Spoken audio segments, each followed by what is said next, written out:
आप सभी का एक बार फिर स्वागत है SPN9 के इस खास कार्यक्रम में और मैं हूं आपके साथ फरहान। यूपीए का दौर था, आप भूले नहीं होंगे।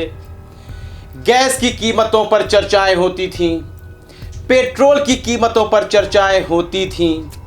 विपक्षी पार्टी की महिला नेता चूड़ियां भेजती थी प्रधानमंत्री को, लेकिन आज प्रधानमंत्री की जो गरिमा है उसकी परिभाषा बदल चुकी है। 2014 से पहले आप प्रधानमंत्री को चूड़ियां भेज सकते थे, लेकिन 2014 से अब तक आप प्रधानमंत्री से सवाल भी नहीं कर सकते, उनकी गलत नीतियों पर आवाज़ भी नहीं उठा सकते। यह आज का लोकतंत्र है, यह हमारा भारत है। हम बात कर रहे हैं मौजूदा समय में कोरोना महामारी जो फैली हुई है, सारी दुनिया प्रभावित है, लोगों में भय है, लॉकडाउन पूरी दुनिया में है, अर्थव्यवस्था गिरती जा रही है। इसी के साथ जो सबसे ज़्यादा कीमत गिरी है वह गिरी है कच्चे तेल की। कहीं ना कहीं खाड़ी देशों को एक बड़ा नुकसान हो रहा होगा, लेकिन कच्चे तेलों की कीमत गिरने से क्या हमारे देश में कोई फ़र्क आना चाहिए था?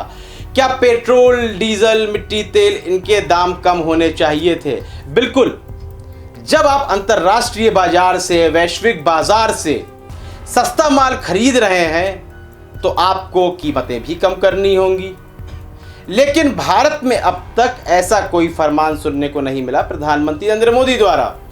2014 से अब तक आपने कीमतों में उछाल ही सुना होगा। ऐसा एक भी कोई श्रेणी आपको याद नहीं होगी जिसमें आपको ऐसा लगे कि किसी भी वस्तु की कीमतें कम हुई हैं। रोजमर्रा में प्रयोग की जाने वाली वस्तुओं में कीमत कम हुई है, यह आपको देखने को बिल्कुल नहीं मिलेगा। लेकिन इस मुद्दे में जहां हम बात कर रहे हैं कच्चे तेल की, पाकिस्तान हमसे आगे निकल गया है, हमें कहीं पीछे छोड़ दिया है।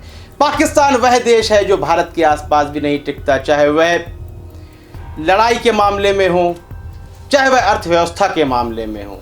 लेकिन एक खराब अर्थव्यवस्था के बाद जब वहां एक नया प्रधानमंत्री आता है तो क्या वह नई नीतियां लाया है? क्या वह अब देश को कोई फायदा देने वाला है? बिल्कुल।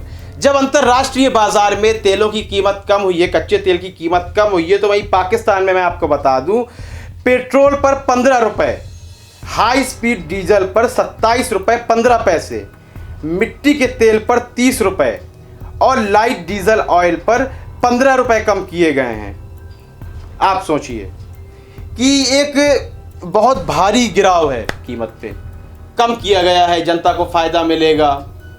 भले ही लॉकडाउन में अधिकतर जनता नहीं घूम रही है, लेकिन बहुत से वाहन चल रहे हैं जिनको स्वीकृति मिली हुई है। तो क्या भारत में तेल की कीमत कम नहीं होनी चाहिए थी? क्या जनता का जो शोषण 2014 से आरंभ हुआ था वह अब तक चलता रहेगा? क्या पाकिस्तान भी कई मायनों में हमसे आगे निकल जाएगा? यह बहुत बड़ा सवाल है और यह सवाल केवल आज का नहीं है। यह सरकार आगे भी रहनी है, अभी एक समय सीमा बाकी है उसकी। इतने वर्षों में हमें और किस किस परेशानियों का सामना करना पड़ेगा। आज बांग्लादेश, जहां पर मतलब भारत से उसकी कोई मिसाल ही नहीं थी, आज हमसे कितना आगे निकल चुका है। उसकी जीडीपी दहाई का आंकड़ा छू रही है और हमारी जीडीपी कहीं माइनस ना हो जाए। सोचनीय स्थिति हो गई है इस सरकार में। विकास का वादा किया गया था, विकास कहीं गुम हो गया है। धार्मिक राह पर सत्ता चलती जा रही है और जनता बेवकूफ़ बनती जा रही है। जनता बेवकूफ़ बन रही है या नहीं बन रही है, इसका फैसला आप करेंगे कमेंट सेक्शन में। कमेंट बॉक्स में अपनी राय देना हमें बिल्कुल भी ना भूलें। कार्यक्रम को लाइक करें, ज़्यादा से ज़्यादा शेयर करें और चैनल को सब्सक्राइब करना बिल्कुल भी ना भूलें। तब तक के लिए इजाज़त दीजिए, धन्यवाद।